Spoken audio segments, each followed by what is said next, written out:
The Void, Series 1, Episode 3. Trust in the Enemy, by Richard Marcus Powell. Chapter 3.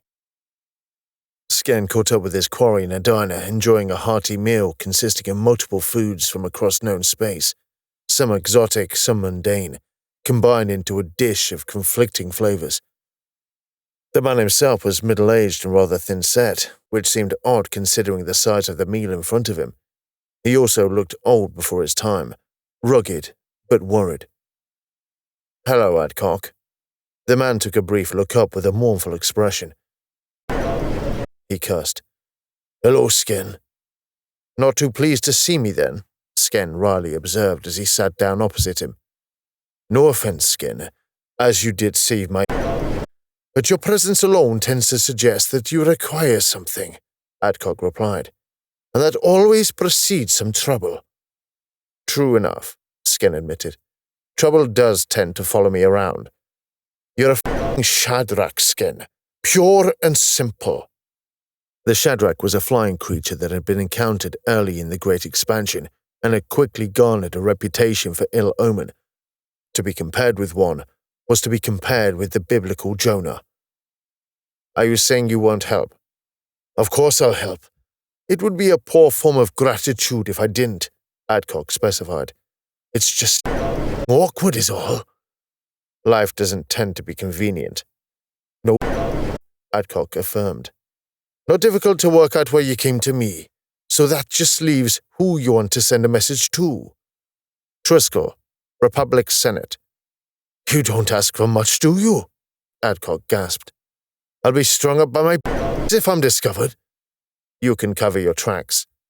"It's still a risk, Skenn," Adcock countered. "I may have privileged access here, but that doesn't mean I'm trusted in any way.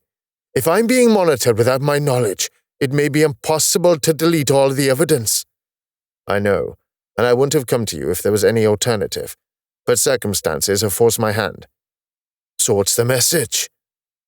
"It's on this data cube here," Skenn announced, handing Adcock a small media storage device.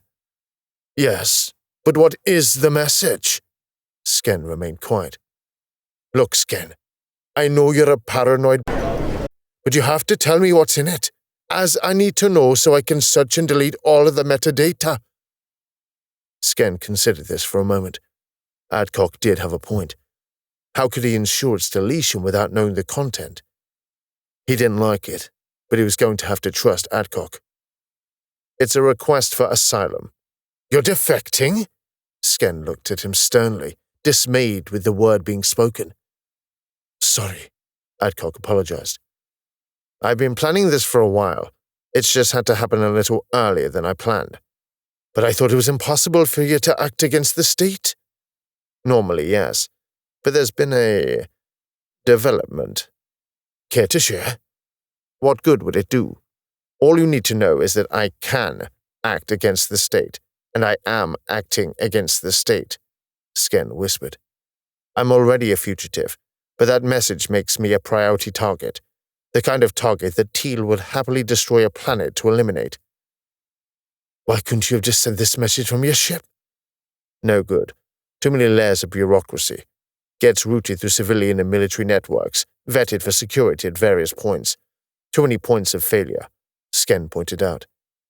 "You know planetary communication hubs are the only ones with the technology that can ensure direct communications between planets." "Yeah?" "And I do not want to leave this to chance. If I'm confronted with a warship, I do not want it firing on me because the message got stuck on a server in the end of nowhere." "I follow you, Skenn," Adcock conceded. "So do I expect a response, or what?" "Hopefully, yes. I imagine it will be short and to the point," Skenn advised.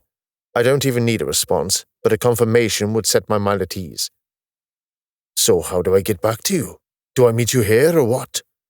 "No. Try to stick to normal routine where possible. Do you have a bar or other social place that you frequent?" "I sometimes go to the silent running bar after work." "Good. I'll meet you there. When do you finish?" "About 2000. "Don't look for me when you get there. I'll find you," Skenn instructed. "I'll be watching from a distance." "You really are paranoid." It's what's kept me alive all this time.